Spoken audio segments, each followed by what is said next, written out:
disrespecting my opponent by playing nonsense moves in the opening. Welcome back everyone to the Enjoy Chess channel. In this video I'm going to commentate on a game that I've played recently in the University of Turin. It was a weekly Blitz tournament in the Politecnico University, and in this game I was playing against one of my old friends, and it was a very funny game because before the game he told me, okay, take this game easily with me, and I've told him I will take the opening moves easily with you. Let's go and watch this beautiful game. But before starting the game, look who we have here. The hero, the GOAT, the greatest ever football player in history in enjoying the game. None other than Diego Armando Maradona, my hero, my love.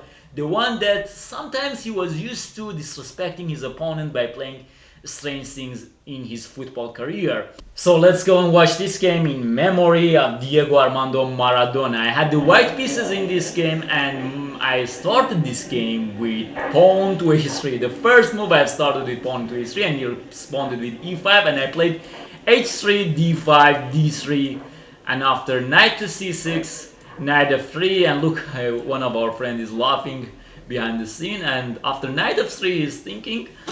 And I started this game easily with him, so let's see how he plays. He's playing h6, which is not a good move. He should have developed his knight to f6, I guess. And here I played g3. I want to develop my bishop to g2, and it's some kind of King's Indian attack. Knight f6, bishop to g2.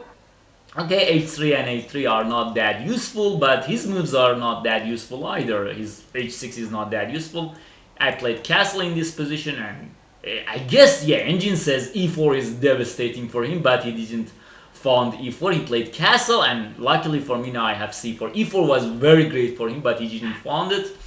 After c4 he went into a long thought, and he was, I don't know, he was analyzing some strange lines. His chess.com rating is near to 1400 or 1500. His chess.com rating is near to that. Let's see how he plays in this position. And look at me, I'm just looking at the phone, and he plays knight to h5. I don't know why he played this move, and I was just laughing. It's just a free pawn for me. I just took it with c takes d5.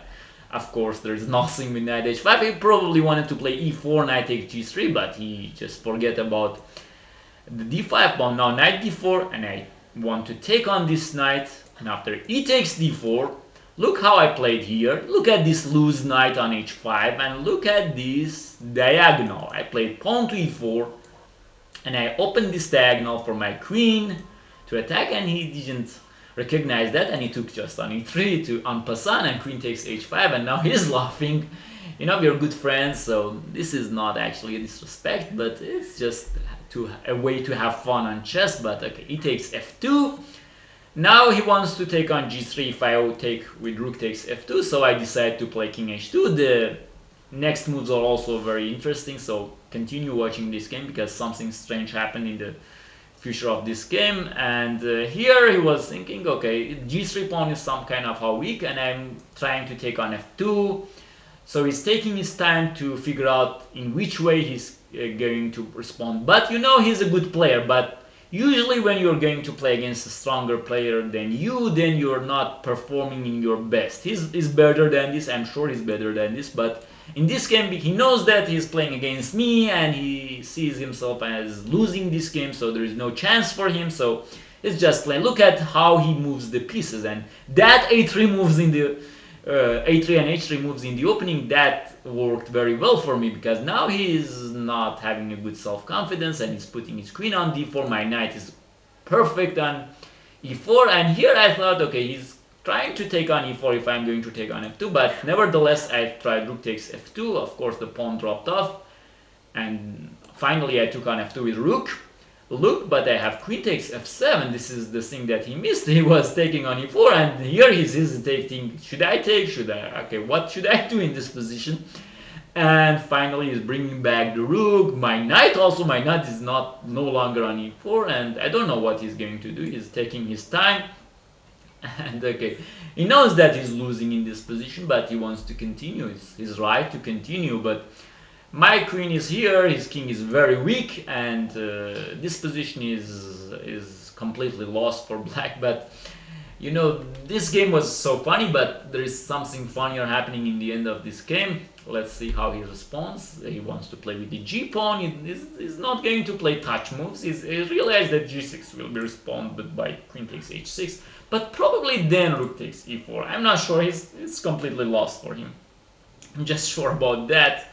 I can even play g6 with responded with queen to f3. He's taking his time, and it was the first board. You know, he was 3 out of 4 in 4 rounds, so he's a good player. He's not a bad player at all. But I told you, psychological mindset during the game is very important. If you see yourself as I'm going to lose to him, then you have no chance. But if you say, okay, I'll try to enjoy the game, like Diego Armando Maradona, scoring goals with his hands, scoring goals like dribbling everyone from the starting point of the game, and now he's taking on e4, of course.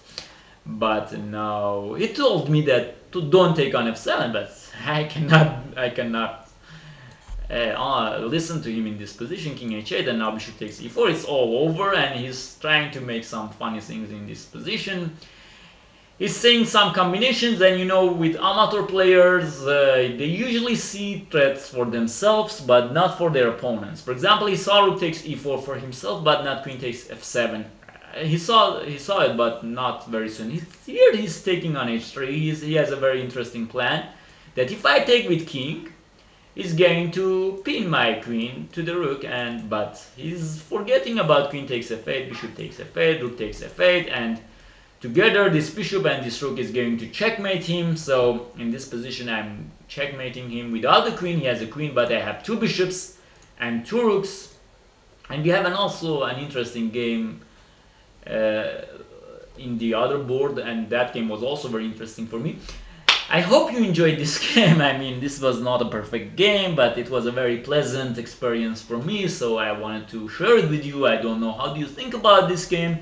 Please write below this video in the comments for me, and write your thoughts. And how do you think, should I continue this kind of videos? And if you liked it, please press the like button and subscribe to my channel to see more videos. I'm going to commentate my games and also top games, so you're going to enjoy chess in my channel, because our journey is to enjoy chess and life.